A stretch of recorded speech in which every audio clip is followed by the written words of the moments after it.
A lyric voice for the Black history of South Florida, Dorothy Jenkins Fields has devoted her life to preserving the heritage of the African American community and raising awareness of African American history to a national level. A Miami native, she is responsible for the establishment of Miami's Black Archives, the designation and restoration of the landmark Lyric Theater and other historic sites. Fields was awarded an honorary Doctorate of Humanities for her unprecedented research and documentation of African American history. A teacher and educator for Miami-Dade County Public Schools for more than 30 years, Fields began her career in 1964 after graduating from Spelman College. Then, in 1974, in preparation for the nation's bicentennial, she began a search for curriculum materials on the Black experience in South Florida. When she was unable to find any information about South Florida's Black history in any school or public library, she then embarked on a journey that would become her lifelong professional mission. The first step in her journey was to establish the Black Archives, a nonprofit manuscript and photographic repository for the legacies of Miami's Black community. Later, she earned her certification in archives administration at Emory University, a master's degree in curriculum and instruction at the University of Northern Colorado, and a PhD in 20th century African American history, historic preservation, and public history from the Union Institute in Cincinnati, Ohio.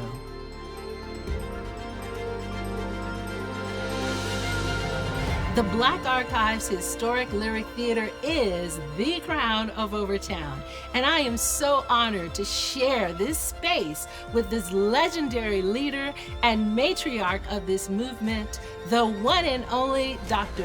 Dorothy Jenkins Fields. Dr. Fields, thank you so very much for being here with us today. Well, this is exciting to be here and to have this celebration for not only the Lyric Theater, but for Overtown. Can you tell us a little bit about your creating the Black Archives and the Historic Lyric Theater? That's a big question and would take a lot of time to discuss. But let me start with the Lyric Theater and why I saved the Lyric Theater. I was very much interested as a school librarian looking for information for Blacks. And so I knew that there were no books in my library about Blacks, and I really hadn't seen any growing up here because I'm a native of Miami and grew up in Overtown, attended Phyllis Wheatley Elementary School, and graduated from Booker T. Washington Senior High School. So I said, well, aren't you at the main library for Miami-Dade County? She said, yes. I said, about how many books are there? She said, about 10,000. I said, and you don't have any books about local Black history?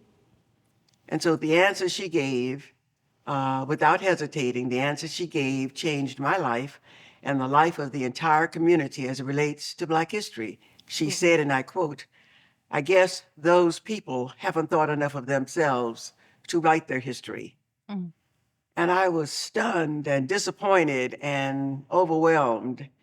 And when I collected myself, I said, why? She said, I guess they haven't thought enough of themselves. That was her answer. Mm. She didn't say it with any malice. She didn't say it as if it was, she just said it matter of fact. And believe it or not, her saying that motivated me because I did not believe then, and I don't believe now, that the people did not care about themselves, that we don't care about ourselves. Then I read that there was something called Third Century, which was in fact the county's way of involving citizens by making grants available. And so I saw that on TV. I thought, well, I'll apply for that and see what I can do. And so I was transferred from the school library downtown to the social sciences. I was assigned to the Historical Museum of Southern Wow. Florida. I realized I was there for a purpose, and I started packing my lunch and gobbling it up lunchtime and spending my lunch hour in the library, reading the journals and finding out, what the heck am I doing here? What am I supposed to be doing? And in those journals, I read about the Archives Administration, that it was a new program that was just beginning, just like public history was starting later. Yes. And while I was there, told them my story, and they said, well, why don't you start your own archives? So I said, a person can't start an archives. And they said, they gave me white privilege. They said, yes, you can.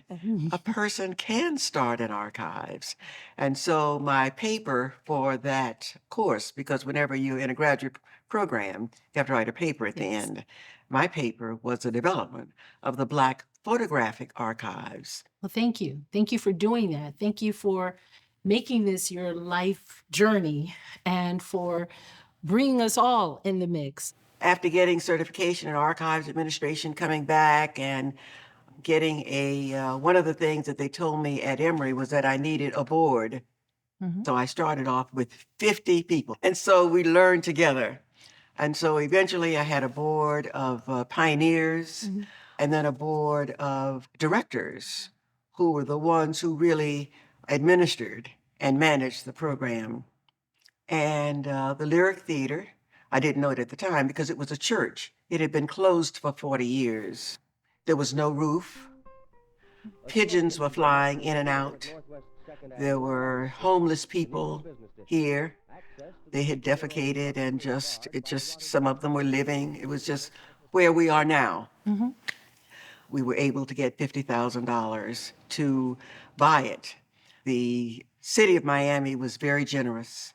And from there, they gave the first grant, the first $1 million to restore it. And then, of course, the county and the state, local people, donations. It's just been a labor of love, because it has always been my dream that generations would work on the buildings here.